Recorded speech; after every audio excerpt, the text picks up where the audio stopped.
What's up, my beautiful Eggy peeps? It's time for episode 1 of Here and Now with Bud and Fluff. So, there's no place to go but up. We're only going to get better. We just hope you guys enjoy. Peace out.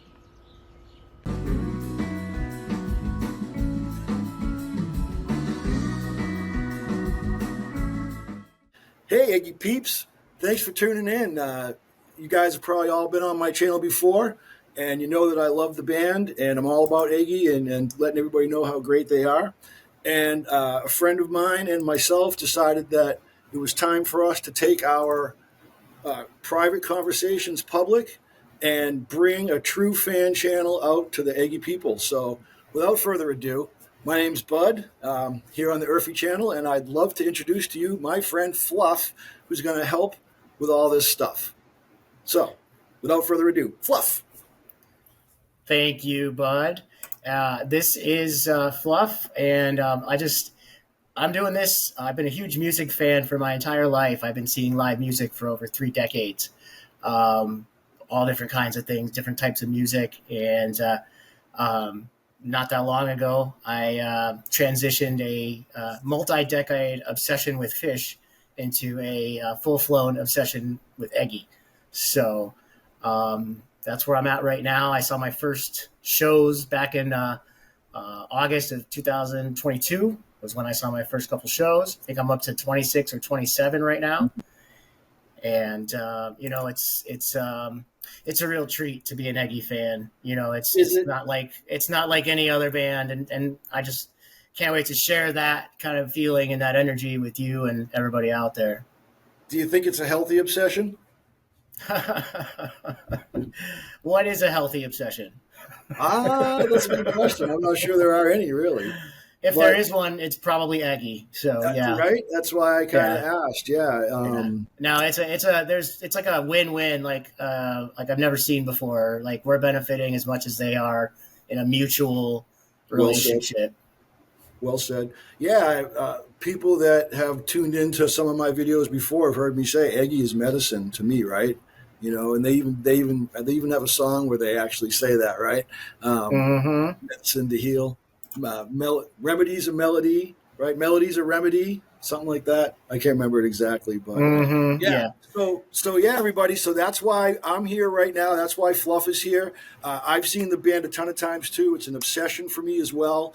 Absolutely love them. I've met them all. I've met their parents. I've never been backstage or anything, but I've certainly seen them on the street and been able to get to know them as strong acquaintances and friends.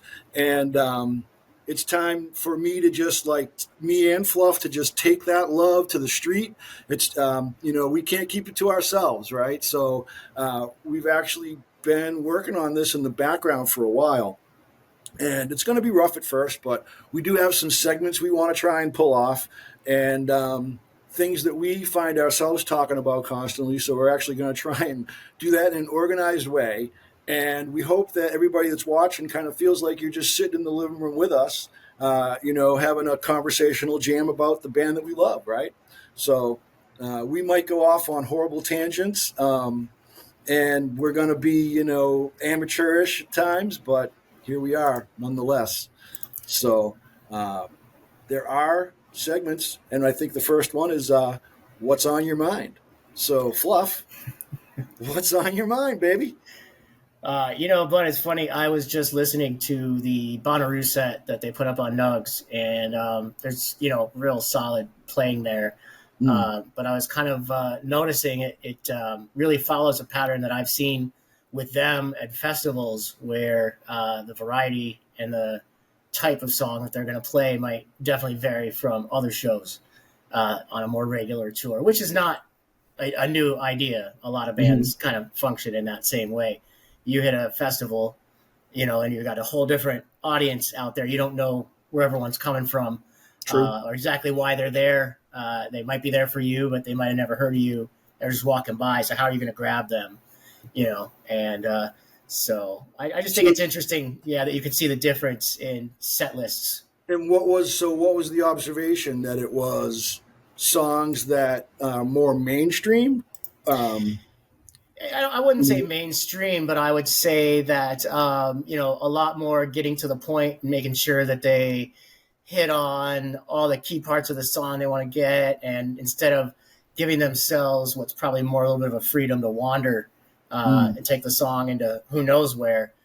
You know, I think they want to be able to get enough out there. They don't want to end up necessarily with a 3-song set at a festival. They want to get a good sample of all the different. So the chefs were serving up a whole, they're serving up a whole bunch of different dishes instead of just like one big lasagna, right? Yeah. Yeah, I think I saw that too. But what I didn't really notice the song selection so much as I did the song lengths. Right. I mean, I think there was 3. Was there 2 or 3 new ones in that? When I say new, I mean the ones that are coming out in September.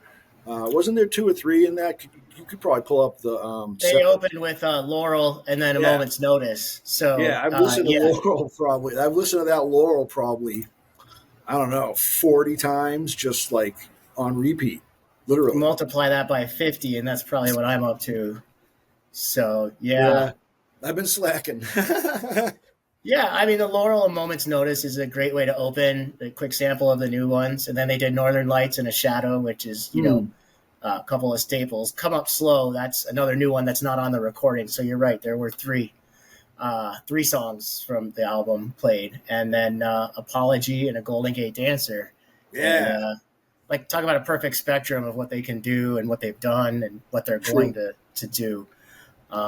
So it's, but then, you know, that was this tent set is what the notes are on that one. Then there was the late night set they did. I think they did like a midnight set that same day. And that set looks a lot more like one we would have seen maybe on the recent run in Fairfield or, Cleveland or Buffalo.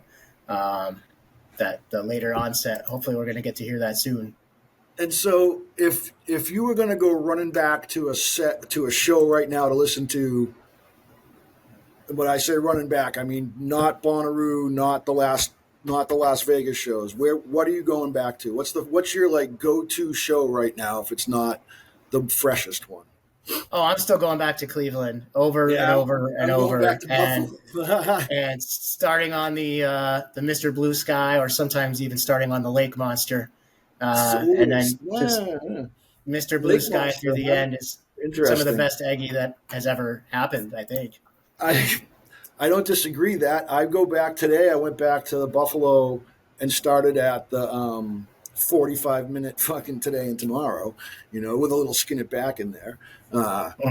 Yeah. And so, but we haven't seen that level. Well, I shouldn't say we haven't seen that level, but I haven't been there. I guess that might be part of it to see it in person, but I haven't really felt that amazing, like other fucking Planetary level of playing in the last, couple of sets. It seems like you were, I think you were saying they're playing to a different audience, right? And it's a different mindset that they're going out with more than the audience is affecting that mindset. But if you look at what they did since they, I think, literally left it all out there in Cleveland, they hit the summer camp. I know that's not called summer camp anymore, but that's what I'm going to call it. Whatever, yeah. They did that, and then the second set they did there had the technical issues. Then they went out to Vegas for the 2 late night sets after Dead and Company, which, again, I think they were seeing a whole new type of crowd out there after those Dead and Company shows, and then probably trying to show them a little something, of what they could do. And then, the Bonnaroo sets, those, again, that second one, sure hoping we get to hear that soon. Smile, which won't be on the Nugs recording, obviously. Atomic Age and Finding and Losing. I'm sure you're going to love hearing that one.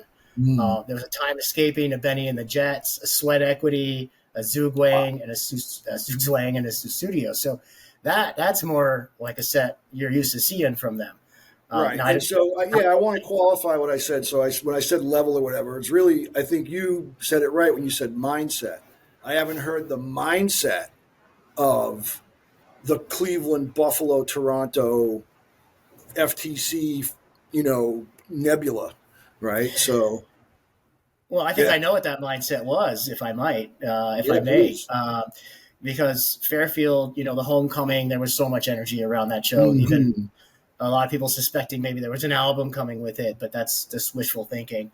When they thought was going to get announced, maybe, or Summer when Tour. they play for friends and family, when they know that they've already got the people that are in the room, when you and I are there, which is most shows, they I think gives them a little bit more of a comfort and a freedom when they know they got us already. They're not that they're always trying to impress everyone, but what else is a band out there trying to do but gain new fans, right? I mean, that's the point, right? So.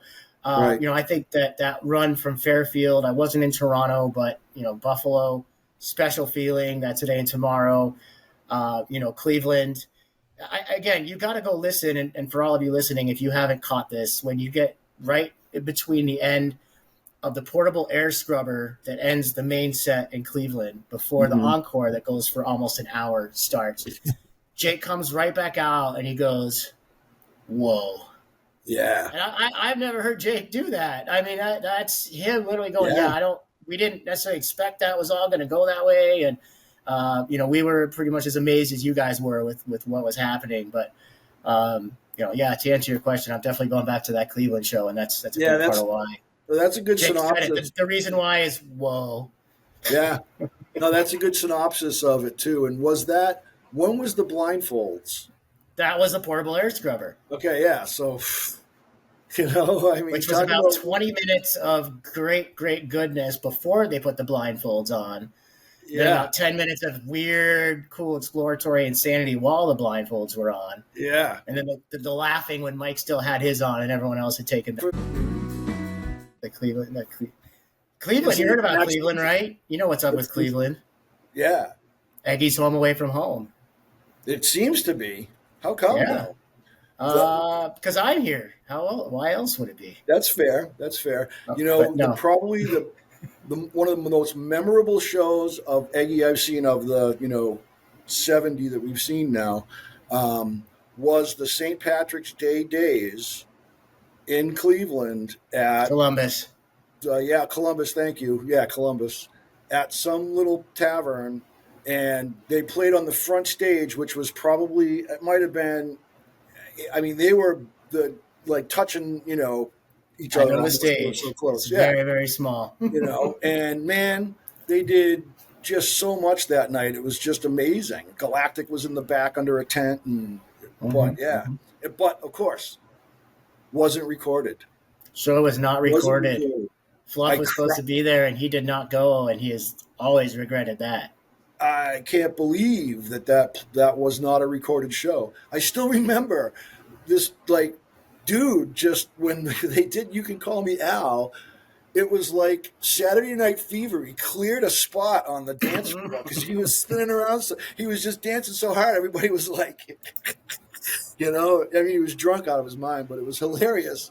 And it was fun. That was a fun night. But I digress. So Cleveland is their home away from home. It's because the Rock and Roll Hall of Fame is there. Yeah. Well, on Tuesday, they did the National Anthem in a Major League Baseball game in Cleveland, and that's, kind of amazing in a way. I watched it again today, yeah. And I noticed, I think it was Dan in the background filming, and he had a full gimbal rig. So they got a new, InstaShot camera rig. I would hope they keep getting better and better toys, they're growing. They got to get better toys, right? Yeah, I think so, yeah. So you can see it in the shot when he's behind home plate. And then I think it was CJ posted something maybe on Instagram, and he said he was the cameraman, and he linked to whatever the camera was. It's so it sounds to me like they own it now, I think that's what he was linking to. There was something hyperlinked, and it seemed to be technology. So, so that's cool. Well, it's a funny story because when I got down to the stadium, because I went to see the National Anthem, not much of a baseball fan, but I was certainly going to see them. We come out of the garage to get ready to wait in line to go into the stadium, and all four of them standing right there with CJ, just standing right there, like, hey guys, what's up, fist bumps and all that. And Jake looks at me and Jake goes, "It's quite the beard you got, you're growing there, huh?" And I said, well, I said, we got to try to keep up with CJ, of course. You know, CJ's Mr. Big Beard Man. And then, of course, CJ has to say, but none of us can compete with Bud, of course. So, just wanted to pass that story. Yeah, wow, look at that. I just wanted to pass that story along to you. Even though you weren't there with us, we were talking and thinking about you. And that's cool. The anthem. I had a video that I got myself, not quite as professional looking, but pretty good. Got a lot of love on it. And then one of the pictures that I captured actually made it onto Live for Live Music article as the, photo credit. Fluffhead was a man, or Wazaman, as most people probably pronounce it incorrectly. So. Sure. And so how is it pronounced properly? Well, it's from the song, man. It's a Fish song, man. Fluffhead was a man. Oh, Laurel of Moments. Yeah, that's the lyrics to the song. I thought that, so I never knew until this moment. Tell me the story of the first time you heard an Eggy song. I sat down on my couch on July 1st, 2022. It's literally creeping right up on the 2-year anniversary of it. It was Peach Fest. My wife and I had gone the previous year to Peach. We loved it, had a great time. We were going to go again. Things happen, life happens. We're like, you know what? We're going to make it, but Nugs broadcasted it. So I was like, hey, free webcast. Can't turn that down. I love live music. They were the first band on the first day. My wife and I were planted on the couch. It came on, and it wasn't even 10 whole minutes in when I said, something's happening here. Something happening inside me here. Yeah, right. Like I haven't felt like this from music. And if my wife was here right now, she would tell you. Like he kept looking at me like, what is this? These guys are amazing. And like, who are these guys? And for a week, that was me. Like, who are these guys? Who do they think they are? Why are they so good? How did they get so good? Why have I never heard of them? What is happening here? And and it was just like, dove right into every show I could find of theirs on Nugs and on the internet. And looked and found the first show that I could get to that they were playing. And it was only about a month after that. And here I am almost 2 years later, averaging over a show a month since I first discovered them. Isn't that awesome? Which again, nothing compared to you, but it's still it's pretty crazy. So we were lucky enough. Yeah. We were just lucky enough to have a confluence of time and energy and everything else to be able to do that, what we've done in the past year and a half, But I think I found them around the same time you did. I was listening to Goose, right? YouTube. It was still like pandemic times almost, right? It was 2022 and, there was still a lot of not going out if you didn't really want to. Everybody was still staying home a lot and stuff. And, watching YouTube one night, I think it might even have been like Orbello, and the next song that came on was 12 Pounds of Pain. Mm-hmm. From, I'm not sure where it was at this moment, but it was midnight, and it blew me away. I couldn't believe it was about bowling, and it was good, and the jam was like ridiculous. But so I almost couldn't take it seriously because it was a song about bowling, and I'm like, all right, I need more. You know what I mean? I need more sampling to know if this is just a one-off or not. And I think the next song I found, I know what I found was it was the outdoor performance in Connecticut where the drone footage is, and they're like on a big stage, and it's the Fairport. I forget what it is, but everybody that's gone on YouTube and looked for Eggy will see it. And whoa, like, wow, it's for real. They're people, holy shit. And I woke Sissy up, my wife, literally woke her up at like 12:30 at night. And I said, babe, I'm not coming to bed tonight for a couple more hours. I'm going downstairs to listen to this, to watch it on the TV, and honey, all I could say is shit's about to change. That's what I said. I thought maybe words to those exact effect. I think I might have said our lives are about to change because I had already looked to see where they were playing. When I went and woke her up, I already knew, like, okay, they're coming up here in October, and we were still doing we were very busy with a lot of stuff. And so they played in like Western Mass and we didn't make it. And I still kicked myself in the ass for not making that one, because it was on that run. But we did the Rhode Island and shit. And then that was it. It was like, once I saw him the first time live, so your first show was where and when? Soundcheck, October 1st, 2022. It's on my poster right there. It's the second show. So maybe that's why I have it. Maybe I do that. Yeah, so that was Soundcheck 2022. Yeah, so that's why I have it. That's why I have Sultan it. Room, yeah. Sultan Room in New York the first night, Soundcheck the next night, and then they went up to Burlington the night after. Yeah, okay, now I get it. Yeah, Sultan Room, yeah.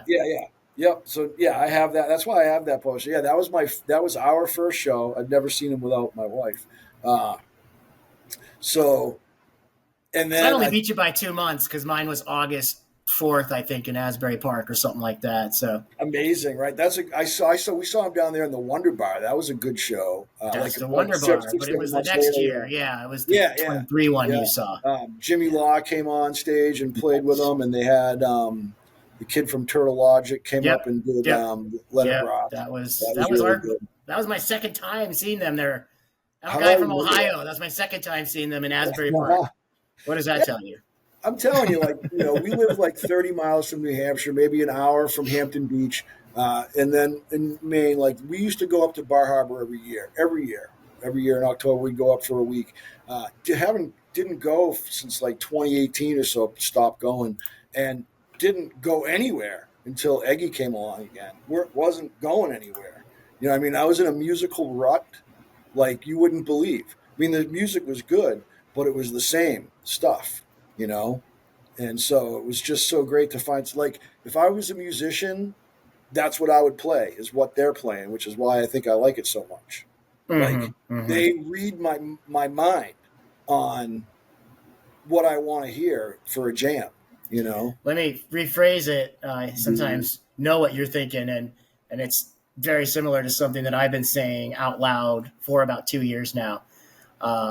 Eggy is everything I've ever wanted music to be. Yeah. I don't know how I was able to land it so succinctly the first time, but it does kind of capture every aspect of just how perfectly it hits every part of my being and my existence. Totally. So what do you think about the fall tour? Where are they going to be? Well, I think we have to find out what it is. I cannot wait. Any speculations? You could start to based just on what they have planned already, but I can't really want to even guess what specifically might be. I think the thing that's interesting to key on, is the dates of the Austin City Limits Festival, which is, they're playing 2 different dates there. October 4th through 6th is the first one listed. And then they're back there again a week later for a second performance. So, what are they going to do for that week? Just sit and stare at the walls, Vegas, or maybe play some shows somewhere, and then, basically come September, the schedule it's really sparse at this point, so I do have to believe that pretty soon they're going to give us something. The album drops September 6th, right? Yeah, September 6th. And as of now, the first thing that's actually on the schedule after that date is Borderland Music Festival, which is just outside of Buffalo, that my wife and I are going to go to. On when? But you got to think that, they're going to start adding dates in and around right around when that album comes out, because that's, I was about to say what most bands do, but you know what? Eggy's not most bands, so. When is Borderlands? What's the date? September 13th, 14th, 15th is the festival dates. I'm not sure exactly which one they're playing yet. Right. Oh, no, I do. So they're playing the first day. They're playing the first day of Borderlands. Right. Album drops September 6th. A week later they're at. So what? September 6th is what day of the week? If the 13th is probably a Friday, so then it's a Friday or a Saturday. But then don't forget, you want to talk about exposure. This might be as good as the Bonnaroo exposure they just got. But right from Borderland, they're going to Asbury Park for that See Here Now where Bruce Springsteen's playing. Problem selling tickets this time? I don't know. I think you might still see them have varying results by region. I think that there's, they may still have some areas where it's just not clicking still, or where do you think those areas are? What's your gut feeling on where they're need to get the word out more? Because I'm going there with a sign that says Eggy. Okay, excluding Colorado and probably more or less now California, anything west of the Mississippi needs a little help. Yeah. I mean, yeah, excluding Colorado, you're right. Because when I think of west of the Mississippi, Colorado comes to mind. But Colorado's an Eggy state already. Yeah, those are well attended. Those are well attended shows. And California, they spent a lot of time there. They recorded an album there. They wrote a song about a place there. I mean, and they've done a couple festivals out there. They're going to be back out there again, at least for one festival that's been announced too. That's a great named festival. Same but different festival. Laurel is gotta be best name ever. Laurel is like Pacific Highway 5, top down, radio on, sun, in the sky. That's just the perfect West Coast song. When I was walking around yesterday, I said to myself, the Beach Boys, like Tom Petty, like those vibes just coming through. Not that musical style, but that spirit of just, that West Coast appeal of, me and Del were cruising, and just that Beach Boys, that Beach Boys thing going. So, yeah, I don't know. Amazing. So good.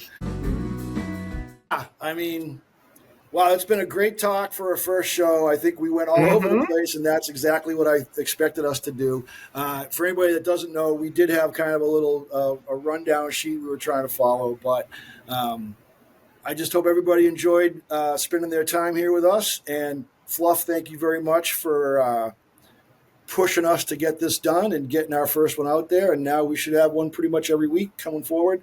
And also, we'll be at 4848 together, and we'll probably do some live shots. So stay tuned. Heck yeah. Can't wait. Heck yeah.